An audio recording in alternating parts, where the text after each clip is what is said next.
తీతు పత్రిక 1వ అధ్యాయం 5వ వచనాన్ని చదివితే ఎందుకు ఈ ఉత్తరం రాయబడిందో మనం అక్కడ చూడగలం. తీతు రాసిన పత్రిక 1వ అధ్యాయం 5వ వచనం. పౌలు తీతుకు ఏమని రాస్తున్నాడో ఒకసారి చూడండి. నేను నీకు ఆజ్ఞాపించిన ప్రకారము నీవు లోపముగా ఉన్న వాటిని దిద్ది ప్రతి పట్టణములోనూ పెద్దలను నియమించు నిమిత్తమే నేను క్రేతులో నిన్ను విడిచి వచ్చి తిని. క్రేతులో ఉండేటువంటి వ్యక్తి ఈ యొక్క తీతు అనేటువంటి వ్యక్తి అక్కడ పరిచర్య జరిగిస్తూ ఉన్నాడు. పరిచర్య జరిగిస్తూ ఉంటే అతనికి పౌలు ఉత్తరం రాస్తుంటున్నాడు. నీవు అక్కడ క్రేతు అనేటువంటి ప్రాంతంలో సంఘాన్ని నడిపిస్తుంటున్నావు కదా, కాబట్టి నువ్వు సంఘాన్ని ఏ రకంగా నడిపించాలి అని ఒక పాస్టరల్ ఎపిసోడ్ ఇది. అంటే ఒక కాపరికి రాయబడినటువంటి ఉత్తరం. ఒక కాపరి ఏ రకంగా సంఘాన్ని నడిపించాలి అనేటువంటిది వివరించబడింది. అంటే he is from a place called Greece. అతడు అన్యుడుగా ఉంటూ ప్రభుని అంగీకరించాడు, సేవ జరిగించాడు. ఎక్కడ సేవ జరిగిస్తుంటున్నాడు అంటే ఈ తీతు పత్రిక రాసే సమయానికి క్రేతు అనేటువంటి ప్రాంతంలో ఈ యొక్క తీతు సేవ జరిగిస్తూ ఉంటున్నాడు. అతనికి ఉత్తరం రాశాడు. ఏమని ఉత్తరం రాశాడంటే, నువ్వు ఏ రకంగా పరిచర్య జరిగించాలి, పరిచర్య ఏ రకంగా ఉండాలి, పరిచర్యలో ఉండేటువంటి వ్యక్తులు ఏ రకంగా ఉండాలి అనేటువంటిది ఈ పత్రికలో మనం గమనిస్తాం. దేవుని బిడ్డలారా, దేవుని వాక్యము ఒక ఉత్తరమే అండి, ఒక ఉత్తరమే. పౌలు ఒక ఉత్తరం రాశాడు. అది దేవుని యొక్క వాక్యముగా మార్చబడింది. అంటే దేవుని బిడలారా, మన జీవితంలో ఏది చేసినా కూడా అది సువార్త పరిచర్యకు కనెక్ట్ అయినటువంటిదిగా ఉండాలి. అది ఎన్నడూ మర్చిపోకూడదు. నీ ఇంటిలో ఒక బర్త్డే ఫంక్షన్ జరిగిందా, అది దేవుని పరిచర్యకు కనెక్ట్ అయ్యే రకంగా చూసుకోవాలి. ఎందుకంటే సమయమును పోనీయక మనం సద్వినియోగం చేసుకోవాలి. ఒకవేళ మ్యారేజ్ డే ఉందా, లేకపోతే మన ఇంటిలో ఏదైనా ఒక కార్యం ఉందా, అక్కడ దేవుని యొక్క పరిచర్య జరగడానికి మనము ఖచ్చితంగా ఆలోచించవలసిన వారమై ఉన్నాం. ఎందుకంటే ప్రతి అవకాశాన్ని దేవుని సేవ కొరకు మనము సద్వినియోగం చేసేటువంటి వారంగా ఉండాలి. వాక్యాన్ని వింటున్నటువంటి దేవుని బిడ్డలారా, మరి ఏంటి పౌలు ఏమని రాస్తుంటున్నాడు? అదే ఈరోజు దేవుని యొక్క వాక్యం నుంచి మనం చూడబోతుంటాం. 14వ వచనం, తీతుకు రాసిన పత్రిక 2వ అధ్యాయం 14వ వచనం. ఆయన సమస్తమైన దుర్నీతి నుండి మనలను విమోచించి. చాలు. ఆయన ఎవరు? యేసు ప్రభు ఏం చేస్తాడంట? సమస్తమైన దుర్నీతి నుండి మనలను విమోచించేటువంటి దేవుడు. He is a God who redeems us from all lawlessness. దుర్నీతి నుండి, సమస్త దుర్నీతి నుండి దేవుడు మనల్ని విమోచిస్తాడంట. దేవుని బిడ్డలారా, ఈరోజు దేవుడు మనతో మాట్లాడేటువంటి అంశం ఏంటంటే, యేసయ్య సమస్త దుర్నీతి నుంచి విమోచిస్తాడు. దుర్నీతి నుంచి విమోచించే దేవుడు కాదు, సమస్తమైన దుర్నీతి నుంచి విమోచిస్తాడు. అంటే చాలా రకాలైనటువంటి దుర్నీతి ఉంది అనే కదా దాని అర్థము.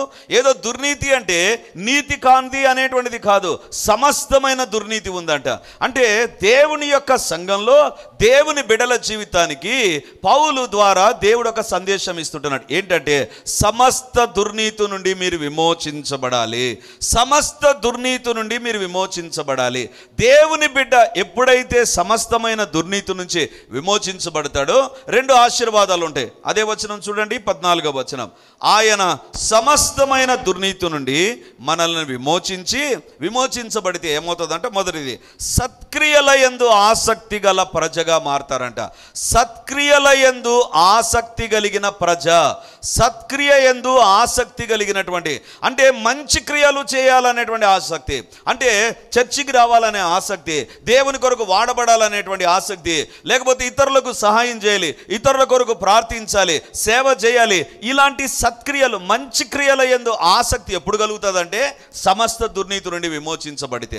సమస్త దుర్నీతి నుండి విమోచించబడితే చర్చికి రావడం అయినా, బైబిల్ చదవడం అయినా, ప్రార్థన చేయడం అయినా, ఉపవాసం ఉండడం అయినా, సంపూర్ణ రాత్రి ప్రార్థనకు రావడం అయినా నీ జీవితంలో ఇంట్రెస్ట్ ఉండదు. ఎందుకు తెలుసా? నీ జీవితంలో దుర్నీతి అనేటువంటిది ఉంటే బైబిల్లో వ్రాయబడింది, సత్క్రియల యందు ఆసక్తి ఉండదు, దేవుని క్రియల యందు ఆసక్తి అనేటువంటిది ఉండదు. నీ జీవితంలో ఆసక్తిని చంపేసేది ఏదంటే దుర్నీతి. దేవుని బిడ్డలారా, దేవుని బిడ్డగా నీ జీవితంలో ఉండవలసిన ఆసక్తి, నీ జీవితంలో ఇంతకుముందు ఉన్నటువంటి ఆసక్తి, ఇంతకుముందు ఉన్నటువంటి దేవుని పరిచర్య పట్ల, దేవుని పట్ల ఉన్నటువంటి ఇంట్రెస్ట్ నీ జీవితంలో ఎప్పుడైతే సనగిలిపోతుందో గుర్తుంచుకో, ఎక్కడో దుర్నీతి నీ జీవితంలోనికి వచ్చి ఉంటుంది. ఎక్కడో దుర్నీతి, రాకూడనటువంటి నీతి లేని కార్యాలు నీ జీవితంలో, నా జీవితంలోకి వస్తాయి. ఇది నా ఆసక్తి ఏమన్నా సన్నగిలిపోయిందా? దేవుడన్నా, ప్రార్థనలన్నా, వాక్యమన్నా ఆసక్తి మెల్లిగా పడిపోతూ ఉందా? బైబిల్లో వ్రాయబడింది, ఏదో ఒక దుర్నీతిలో మనమున్నాం. సమస్త దుర్నీతి నుండి విమోచించబడితే సత్క్రియల యందు ఆసక్తి, అది మొదటి ఆశీర్వాదం. రెండవదిగా, ఎప్పుడైతే నువ్వు సమస్తమైన దుర్నీతి నుండి విమోచించబడతావో, చూడండి 14వ వచనం, ఆయన సమస్తమైన దుర్నీతి నుండి మనలను విమోచించి సత్క్రియలందు ఆసక్తి గల ప్రజలను తన కోసరము పవిత్రపరుచుకొని, రెండవ ఆశీర్వాదం, తన సొత్తుగా చేసుకొనుటకు. దేవుడు ఏం చేస్తాడంట? దేవుని సొత్తుగా నువ్వు మార్చబడతావంట.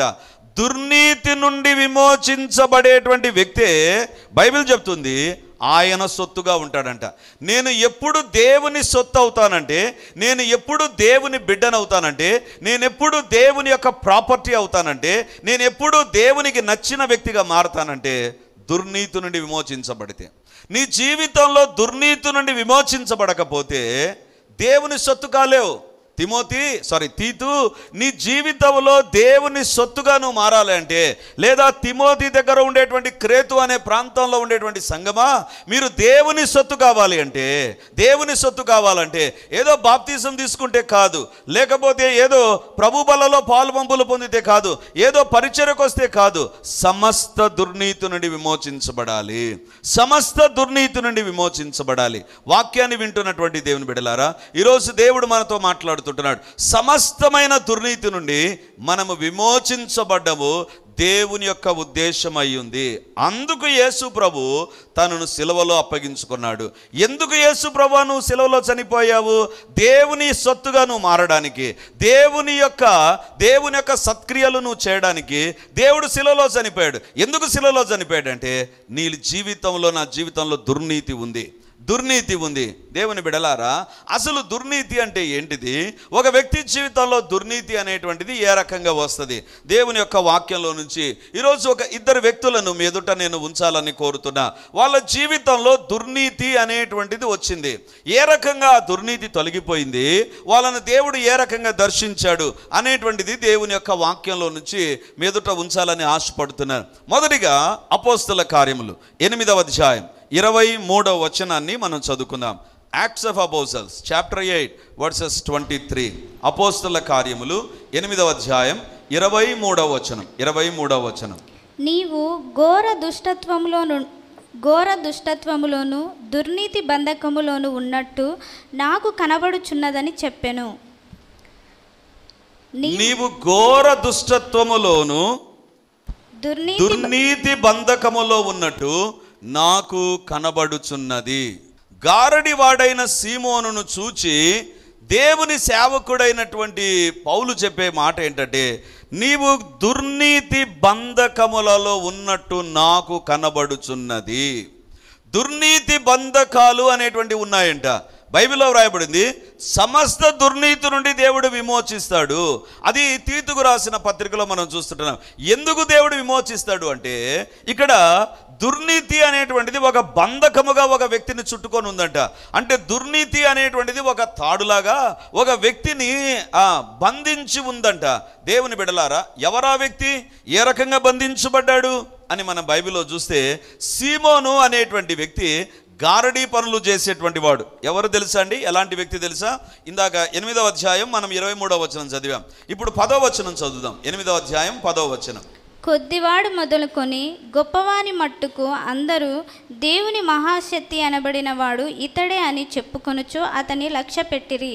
11. అతడు బహుకాలము గారడీలు చేయుచు వారిని విభ్రాంతి పరచినందున వారతని లక్ష్య పెట్టిరి. చాలు. దేవుని బిడ్డలారా, ఎవరు ఈ గారడి సీమోను అంటే, బైబిల్లో వ్రాయబడింది, కొద్దివాడు మొదలుకొని గొప్పవాని మట్టుకు అందరూ అతని చూచి ఏమంటారు తెలుసా? దేవుని మహాశక్తి అనబడిన వాడు ఇతడే అని చెప్పుకొనుచు. అతడు చేసే గారడీలు, అతడు చేసే మ్యాజిక్లు, అతడు చేసే మంత్రాలు, లేకపోతే అతడు చేసేటువంటి కార్యాలు ఏ రకంగా ఉన్నాయంటే అతన్ని చూచి ఏమని చెప్తారంటే దేవుని మహాశక్తి అనబడిన వాడు. ఎవరో కాదు దేవుళ్ళు దేవతలు అనబడిన వాళ్ళు కాదు. ఇదిగో ఈ సీమోను అతడు చేసే కార్యాలు ప్రజలు ఆశ్చర్యపోతున్నారు. బైబిల్ చెప్తుంది కొద్దివాడు అంటే బీదవాడు మొదలుకొని గొప్పవాని మట్టుకు, అంటే బీదవాళ్ళు మొదలుకొని గొప్పవారు వరకు గారడి సీమోను చూసి ఏమంటారో తెలుసా? దేవుని మహాశక్తి కలిగిన వ్యక్తి. దేవుని మహాశక్తి ఇతడే.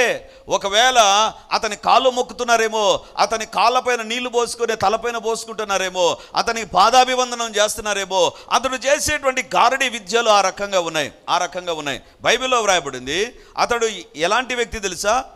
ఆ ప్రాంతములో దేవుని మహాశక్తి అనబడినటువంటి వ్యక్తి. 11వ వచనం, అతడు బహుకాలము గారడీలు చేయుచు వారిని విభ్రాంతి పరిచినందున వారతన్ని లక్ష్య పెట్టిరి.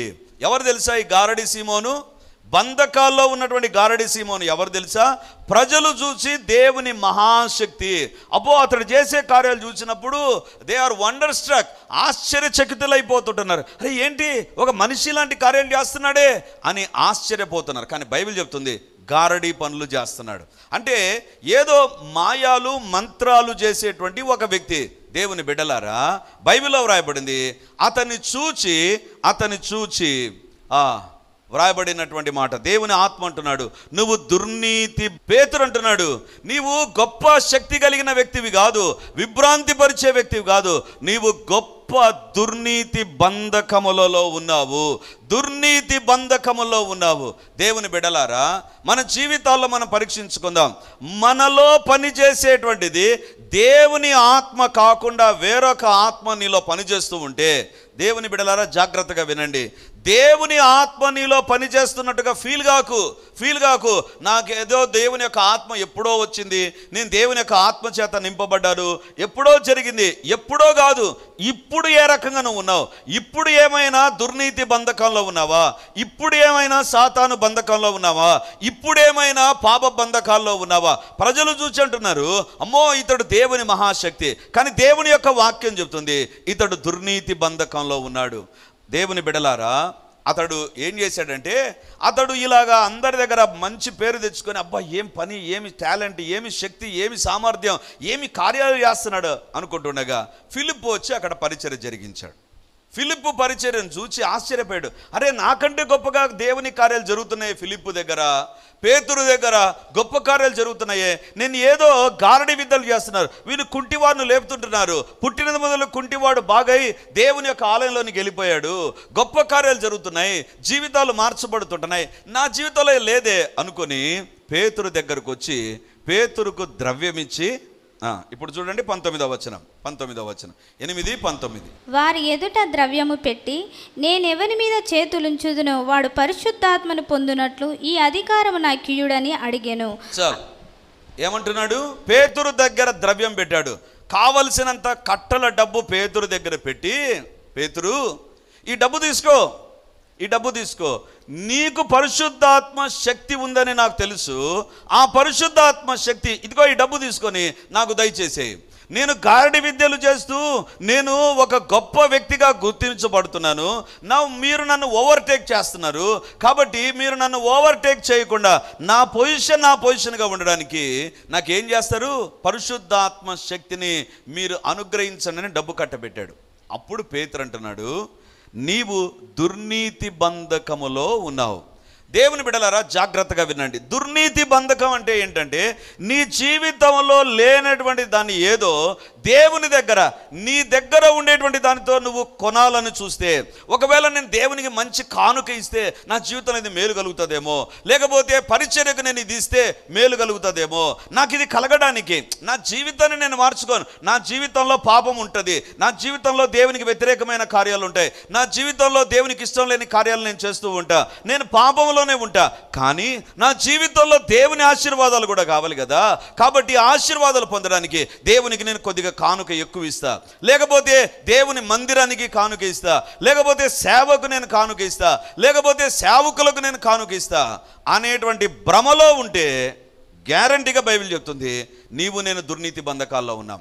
అంటే జీవితం మార్చబడకుండా, జీవితంలో మార్పు చెందకుండా, పాపాన్ని విడిచిపెట్టకుండా, పాపాన్ని మనం కలిగి ఉంటూ, దేవునికి ఇష్టం లేని పనులు చేస్తూ, దేవునికి ఇష్టం లేని కార్యాలతో ముందుకెళ్తూ, మన జీవితంలో ఎప్పుడైతే నేను దేవునికి కానుక ఎక్కువ ఇస్తా, నేను దేవునికి ఇది చేస్తా అది చేస్తా అని అనుకున్నావా, నువ్వు ఎక్కడున్నావు తెలుసా?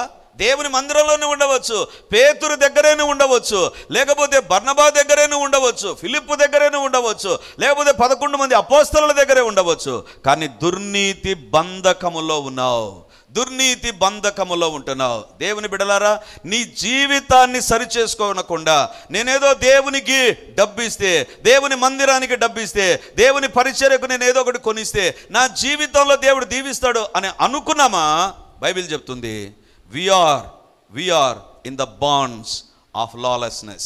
మనం దుర్నీతి బంధకములో ఉన్నాం, దుర్నీతి బంధకములో ఉంటున్నాం. దేవుని బిడ్డలారా, నీ ఆత్మీయ జీవితానికి లోక సంబంధమైన వాటికి సంబంధం లేదు. గుర్తుంచుకోండి. నీ యొక్క ఆత్మీయ జీవితాన్ని ఆత్మీయమైన విషయాలతోనే చూడాలి. లోక సంబంధమైన వాటి విషయాలతో ఎప్పుడు కూడా మేనేజ్ చేస్తానని అనుకోవద్దు. నేనేదో దేవుని దగ్గరకు వస్తే మేలు కలుగుతుంది, కానీ నీ జీవితంలో మార్పు చెందు, అప్పుడు మేలు కలుగుతుంది. అంతేగాని నేను దేవుని దగ్గరకు వచ్చి, నేను దేవుని దగ్గర ఏదో కానుకేసి, నేను దేవుని దగ్గర ఏదో పనులు చేస్తే, నేను దేవుని దగ్గర ఏదో కార్యాలు చేస్తే మేలు పొందుతాం అనుకున్నావా? ఆ తలంపులో ఏమైనా ఉన్నావా? గుర్తుంచుకో, దుర్నీతి బంధకాల్లోనూ ఉన్నావు. దేవుని బిడ్డలారా, ఇంకొక విషయం ఏంటి తెలుసా? 23వ వచనం చూడండి, 8వ అధ్యాయం 23వ వచనం. నీవు ఘోర దుష్టత్వములోను దుర్నీతి బంధకములోను ఉన్నట్టు. ఘోర దుష్టత్వంలో మూల భాషలో ఏమనుంది? చేదైన పైత్యములోను. చేదైన పైత్యములోను. ఇంగ్లీష్లో ఏమనుంటుందంటే పాయిజనస్.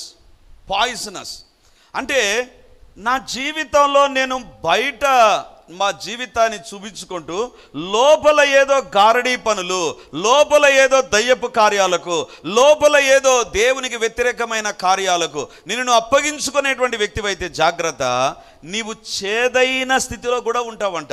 చేదైన స్థితి. ఇంగ్లీష్ బైబిల్లో ఒక ట్రాన్స్లేషన్లో ఏమని ఉంటుందంటే పాయిజనస్ అని ఉంటుంది. అంటే ఇంకొక భాషలో చెప్పాలంటే, ఇంకొక మాటలో చెప్పాలంటే మత్తు కలిగించే విధానం. ఒక వ్యక్తికి మత్తే మందు ఎక్కించారనుకోండి, ఆ వ్యక్తి శరీరాన్ని కోయండి, లేకపోతే హార్ట్ ఆపరేషన్ చేయండి, ఏముండదు, గమ్మున పడుకొని ఉంటాడు. ఏం చేస్తాడో తెలియదు, ఏం జరుగుతుందో అతనికి ఏం తెలియదు. మత్తు మంది ఇచ్చి కాలు తెగ్గొట్టినారా, ఏముండదు, హాయిగా పండుకొని ఉంటాడు. మత్తు దిగిన తర్వాత తెలుస్తుంది కాలు పోయింది అని. పాపముకు ఉండేటువంటి లక్షణం ఏంటి తెలుసా? నీ జీవితంలో ఎప్పుడైతే పాపంలోనికి నువ్వు వెళతావో, ఒక మత్తులోనికి నువ్వు వెళ్ళిపోతావు, ఒక ట్రాన్స్లోనికి నువ్వు వెళ్ళిపోతావు. నువ్వు నీ జీవితంలో ఏం జరుగుతుందో అర్థం కాదు. నువ్వు చదవడం లేదా, నువ్వు తల్లిదండ్రులకు అవిధేయత చూపుతున్నావా, లేకపోతే నీ జీవితంలో ఏమైనా నీ భయంకరమైన స్థితి కాదు, ఏమీ తెలియదు. నీకు ఏం జరుగుతుందో అర్థం కాకుండా ఉంటుంది. అయినా నీవు దేవుని దగ్గరకు వస్తూనే ఉంటావు, ఎక్కడికి వచ్చాడండి? పేతురు దగ్గరకు వచ్చాడు. వ్యభిచార కేంద్రానికి వెళ్ళాలా, పేతురు దగ్గరకు వచ్చాడు. అంటున్నాడు, ఈ డబ్బు తీసుకొని పరిశుద్ధాత్మను నాకు ఇవ్వు, పరిశుద్ధాత్మ వరమును నాకు ఇవ్వు. దేవుని బిడ్డలారా, ఈరోజు దేవుడు మనతో మాట్లాడుతుంటున్నాడు. మీరు నా పైన చేతులుంచితే, పరిశుద్ధాత్మ దేవుడు దిగి వస్తే, నేను కూడా మీలాగా కుంటివారిని లేపుతా. నేను కూడా నా యొక్క గ్రేడ్, నా యొక్క గుర్తింపు, నా యొక్క పేరు ప్రఖ్యాతులు పడిపోవు. పేతురు, గివ్ ఇట్ టు మీ. పాపము ఎలాంటిది తెలుసా? నువ్వు ఏం చేస్తున్నావు? అతడు గారడి విద్యలు చేస్తున్నాడు, కానీ అతనికి తెలియదు అతడు ఘోరమైన దుర్నీతి బంధకాల్లో ఉన్నాడని. తాను ఏం జరిగిస్తున్నాడో. పాపముకు ఉండేటువంటి లక్షణం ఏంటి తెలుసా? నీ జీవితంలో జరుగుతున్న వాస్తవాన్ని గుర్తించకుండా చేస్తుంది. తప్పిపోయిన కుమారుని ఆ ఉపమానంలో అతడు దూరదేశానికి వెళ్ళాడు, వ్యాపారం చేశాడు, డబ్బంతా పోయిందండి, పోయింది. ఎంతవరకు వెళ్ళిపోయాడు తెలుసా? పందుల పొట్టు తినేంతవరకు వెళ్ళిపోయాడు.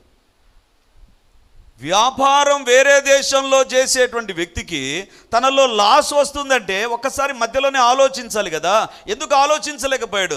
సాతాను అనస్థైజ్ చేస్తాడు. సాతాను ఒక మత్తులోనికి తీసుకొని వస్తాడు. ఎంత నష్టం జరిగింది, ఎంత కోల్పోతున్నాడు, ఎంతగా పడిపోతున్నాడు, ఎంతగా నాశనం అయిపోతున్నాడు అర్థం కాదు. They will continue.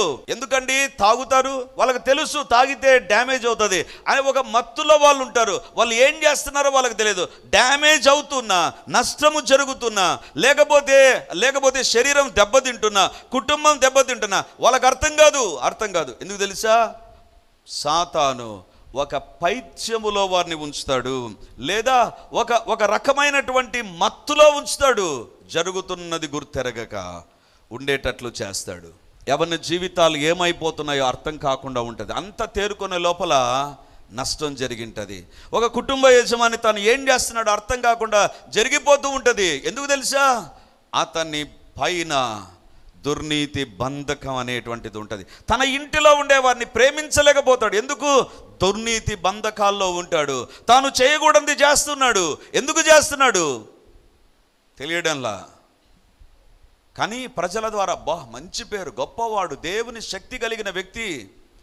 పేతురు అంటున్నాడు, you are under the bondage. నువ్వు బంధకాల్లో ఉన్నావు, దుర్నీతి బంధకాల్లో ఉన్నావు. వాక్యాన్ని వింటున్నటువంటి దేవుని బిడ్డలారా, ఈరోజు దేవుడు నీతో మాట్లాడుతుంటున్నాడు. దేవుని దగ్గరకు వస్తూ లోపల ఒక పాపాన్ని కలిగి నువ్వు జీవిస్తూ ఉంటే, remember you are also under the bondage. నీవు కూడా దుర్నీతి బంధకంలో ఉన్నావు. దేవుని పాత్రగా నువ్వు వాడబడవు. దేవుని పాత్రగా నీకు గుర్తింపు దేవుని దగ్గర ఉండదు. దేవుడు కోరుకున్న జీవితాన్ని నువ్వు జీవించలేవు. ఎందుకు తెలుసా? ఎక్కడో ఒక బంధకంలో ఉంటావు. ఈరోజు దేవుడు అంటున్నాడు, అలాంటి దుర్నీతి నుండి విమోచించుటకు. హల్లెలూయా.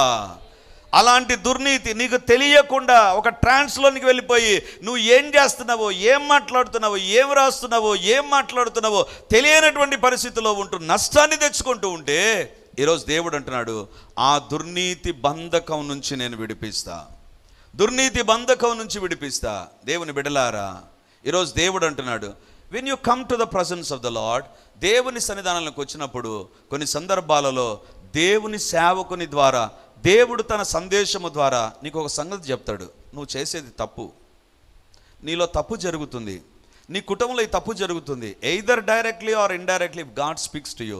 నేరుగానైనా లేకపోతే వాక్యము ద్వారానైనా దేవుడిని హెచ్చరించినప్పుడు, నీ దుర్నీతి బంధకాన్ని గురించి, నువ్వు చేస్తున్న తప్పుల గురించి దేవుడు నిన్ను హెచ్చరించినప్పుడు యాక్సెప్ట్ ఇట్. సీమోను ఏం చేశాడు తెలుసా? ఈ గారడి విద్య చేసేటువంటి సీమోను ఏమంటున్నాడు తెలుసా? చూడండి 20వ వచనం. అందుకు పేతురు, నీవు ద్రవ్యమిచ్చి దేవుని వరము సంపాదించుకొందునని తలంచుకొనినందున నీ వెండి నీతో కూడా నశించునుగాక. నీ హృదయము దేవుని ఎదుట సరి అయినది కాదు గనుక ఈ కార్యమందు నీకు పాలు పంపులు లేవు. 22. కాబట్టి ఈ నీ చెడుతనము మానుకొని మారు మనస్సు నుండి ప్రభువును వేడుకొనుము. ఒకవేళ నీ హృదయ ఆలోచన క్షమింపబడవచ్చును. చాలు. దేవుని యొక్క సేవకుడు అంటున్నాడు, కాబట్టి నీ చెడుతనము మానుకొని, గారడి విద్య కాదు, చెడుతనంలో జీవిస్తూ ఉన్నాడు. దేవుని యొక్క సేవకుడు అంటే నీ చెడుతనమును మానుకో.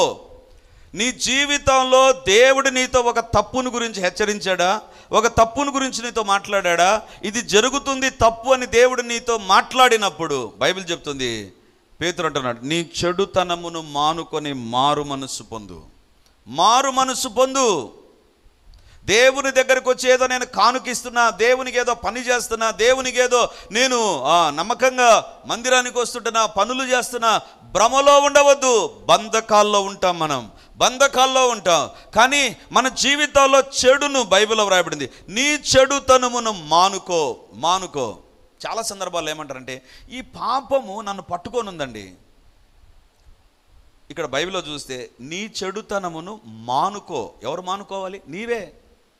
నా చెడుతనాన్ని గురించి నేనే మానుకోవాలి. ప్రభువా, నాలో చెడుతనం ఉంది, నేను మానుకోవడానికి సహాయం చేయి, నేను మాన్చివేయడానికి, లేకపోతే ఈ యొక్క చెడుతనమును నేను విడిచిపెట్టడానికి, మానుకోవడానికి సహాయం చేయండి. దేవా, ఇదిగో నేను ఈ చెడు పని చేస్తున్నాను, నేను మానుకోవాలి ప్రభువా, నేను మానుకోవాలి ప్రభువా. నీలో రావాలి ఆ ప్రార్థన. చాలా సందర్భాల్లో దేవా నన్ను విడిపించు, దేవుడు విడిపిస్తాడు, కానీ నీలో ఆ కోరిక ఉండాలి. ఏంటి? నేను మానుకోవాలి, నేను మానుకోవాలి, నాలో ఈ తలంపు రాకూడదు, ఈ పనులు నేను చేయకూడదు, ఇది నేను చూడకూడదు, మానుకోవాలి. నువ్వు మానుకోవాలి. ఈరోజు దేవుడు అంటున్నాడు, చెడుతనమును మానుకో, అదర్వైజ్ నీ బంధకాలు ఇంకా ఎక్కువగా నిన్ను చుట్టుకుంటే నీవు నాశనం అయిపోతావు. అందుకే దేవుడు క్లియర్గా మాట్లాడుతున్నా. వాక్యాన్ని వింటున్నటువంటి దేవుని బిడ్డలారా, ఏంటి దుర్నీతి తెలుసా? ఒక వ్యక్తి జీవితంలో ఉండేటువంటి దుర్నీతి ఏంటి తెలుసా? ఆ వ్యక్తి ఘోరమైన చెడుతనములో, పాప బంధకాల్లో ఉండడం. ఈరోజు దేవుడు నీతో మాట్లాడుతున్నాడు. ఏ చెడుతనంలో నువ్వు ఉన్నావో, ఏ దుర్నీతి బంధకంలో నువ్వు ఉన్నావో నీకు తెలుసు. నీ తప్పులేంటో నీకు తెలుసు. నువ్వు చేస్తున్నటువంటి దేవునికి వ్యతిరేకమైన కార్యాలేంటో నీకు తెలుసు. దేవా నేను మానుకోవడానికి సహాయం చేయి, నేను మానుకోవడానికి సహాయం చేయి, నేను ఈ తప్పు చేయకుండా సహాయం చేయి ప్రభువా. దేవుని దగ్గర ప్రార్థించు. బైబిల్ చెప్తుంది, యేసు ప్రభు ఎవరంట? ఆయన సమస్తమైన దుర్నీతి నుండి మనలను విమోచిస్తాడు. హల్లెలూయా, హల్లెలూయా. దేవుని బిడ్డలారా, ఏం జరిగింది ఇతని జీవితంలో? చూడండి 23వ వచనం. నీవు ఘోరమైన దుష్టత్వములోను దుర్నీతి బంధకములోను ఉన్నట్టు నాకు కనబడుచున్నదని చెప్పెను. 24. అందుకు సీమోను, మీరు చెప్పిన వాటిలో ఏదియు నా మీదికి రాకుండా మీరే నా కొరకు ప్రభును వేడుకొనుడని చెప్పెను. దేవుని బిడ్డలారా, ఇప్పుడు తను తెలుసుకుంటున్నాడు, నేను ఇంతవరకు గారడి విద్య చేస్తూ ప్రఖ్యాతి నొందాను, అందరూ గొప్పవారు చిన్నవారు అందరూ నన్ను గౌరవిస్తున్నారు, దేవుని శక్తి కలిగిన వారు అనుకుంటున్నారు. ఇప్పుడు మీరు నా కోసం ప్రార్థన చేయండి. అంటే తన జీవితంలో వాస్తవాన్ని తెలుసుకొని జీవితాన్ని మార్చుకోవడానికి ఇష్టపడ్డాడు. ఈరోజు దేవుడు అంటున్నాడు, నీ జీవితంలో ఏ దుర్నీతి బంధకంలో, చెడు కార్యాల్లో బంధించబడి ఉన్నావో నీకు తెలుసు. ఏ తప్పులు చేసావో నీకు తెలుసు. దేవుని దగ్గరికి వస్తూ ఏ తప్పులు చేసావో నీకు తెలుసు. ఆ తప్పులను విడిచిపెడితేనే దుర్నీతి బంధకాలు తొలగిపోతాయి, దుర్నీతి బంధకాలు తెగిపోతాయి. హల్లెలూయా, హల్లెలూయా. గొప్ప దేవానికి వందనాలు. అందరం ప్రార్థన చేద్దాం. నీ పాపాన్ని ఒప్పుకుంటూ, నీ కుటుంబ సభ్యుని యొక్క పాపాన్ని ఒప్పుకుంటూ, దేవా తండ్రి దుర్నీతి బంధకాల్లో ఉన్నాం ప్రభా, పాపపు మత్తులో ఉన్నారు ప్రభా, పాప మత్తులో ఉన్నాను నాయనా. దేవా నన్ను విడిపించు. డబ్బు పైన, ఘనత పైన, పేరు ప్రఖ్యాతుల పైన తండ్రి నాకు మక్కువ ఎక్కువైపోతుంది ప్రభా. దేవా నన్ను కాపాడు, నన్ను దర్శించు. ప్రభు ఎదుట ప్రార్థన చేద్దాం. హల్లెలూయా, హల్లెలూయా, హల్లెలూయా. గొప్ప దేవానికి వందనాలు. శక్తి కలిగినటువంటి దేవానికి స్తోత్రాలు. సైన్యములకు అధిపతివైన దేవానికి వందనాలు. అద్వితీయ సత్య దేవానికి స్తోత్రాలు ప్రభా. మహాగణుడమైనటువంటి దేవానికి వందనాలు తండ్రి. ఓ గొప్ప దేవానికి వందనాలు. మీ శక్తిని బట్టి వందనాలు, మీ ప్రభావాన్ని బట్టి వందనాలు, మీ యొక్క ఘనతను బట్టి మీకు వందనాలు, మీ యొక్క కీర్తిని బట్టి మీకు వందనాలు. ఎవరి జీవితాల్లో దుర్నీతి బంధకాలు ఉన్నాయో, ఏ కుటుంబ సభ్యుని జీవితంలో దుర్నీతి బంధకాలు ఉన్నాయో, లైవ్ లో చూస్తున్న ఎవరి జీవితాల్లో దుర్నీతి బంధకాలు ఉన్నాయో, ఈ యొక్క ప్రార్థనను టీవీలో చూస్తున్నటువంటి ఎవరి జీవితాల్లో దుర్నీతి బంధకాలు ఉన్నాయో, ఇప్పుడు అడుగుతున్నాను ప్రభా, నీ రక్తము దిగి వచ్చును గాక. ప్రతి దుర్నీతి బంధకము మీ రక్తములో కాలిపోవును గాక. యేసు నామమందు ప్రతి ఒక్కరి చెడుతనము, చెడు అలవాట్లు, చెడు కోరికలు, చెడు ప్రేరేపణ యేసు నామమందు తొలగిపోవును గాక. దేవా ఘోరమైన దుష్టత్వంలో ఎవరు ఉన్నా, దుర్నీతి బంధకాల్లో ఎవరు ఉన్నా, ఇప్పుడు నా దేవుని యొక్క రక్తము విడిపించును గాక.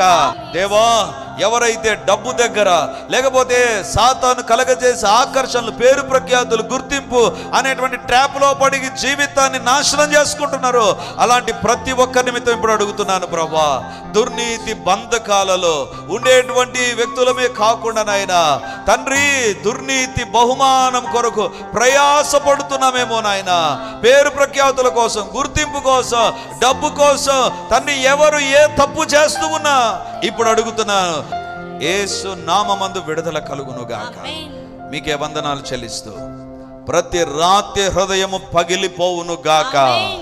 ప్రభువా, మీ కార్యాన్ని మీరు జరిగించి మహిమను పొందుమని వందనాలు, స్తుతులు, స్తోత్రాలు మీకు చెల్లిస్తూ ఈ వాక్యం మా హృదయ పలకలపైన లిఖించమని, ప్రతి దుర్నీతి నుండి ప్రతి విషయాలు మేము కాపాడబడ్డానికి సహాయం చేయమని యేసయ్య పరిశుద్ధ నామమందు ప్రార్థించి అడిగి పొంది ఉంటున్నాము తండ్రి. Amen. Praise the lord. Yesukristu పరిశుద్ధ నామందు ఈ యొక్క విమోచన గడి అనే టీవీ కార్యక్రమాన్ని వీక్షిస్తున్నటువంటి దేవుని బిడ్డలారా, దేవుని యొక్క ఉచితమైన కృపను బట్టి ప్రతి ఆదివారం ఉదయం 9:30 గంటలకు మొదటి ఆరాధన రిడీమర్ చర్చిలో జరుగుతూ ఉంది. వందలాది మంది ప్రజలు హాజరై దేవుని దీవెనలు పొందుతుంటున్నారు. మీకోసం ప్రత్యేకంగా దేవుని యొక్క సందేశం, ప్రత్యేకమైన ప్రార్థనలు, వ్యక్తిగతంగా మిమ్మల్ని కలుసుకొని మీ గురించిన విషయాలు తెలుసుకొని ప్రార్థించాలని మేము సిద్ధంగా ఉన్నాం. కడప నడిబొడ్డున ఉండేటువంటి కోటిరెడ్డి సర్కిల్ దగ్గర నారాయణ కాలేజ్ ఎదురుగా ఉండేటువంటి ఇంతకు ముందు ఉన్నటువంటి స్టార్ థియేటర్లో ఇప్పుడు జరుగుతూ ఉంది. కాబట్టి తప్పకుండా ఇతర ప్రాంతాల నుంచి వచ్చే వారికి కూడా బస్ ఫెసిలిటీ కూడా చాలా దగ్గరగానే ఉంటుంది.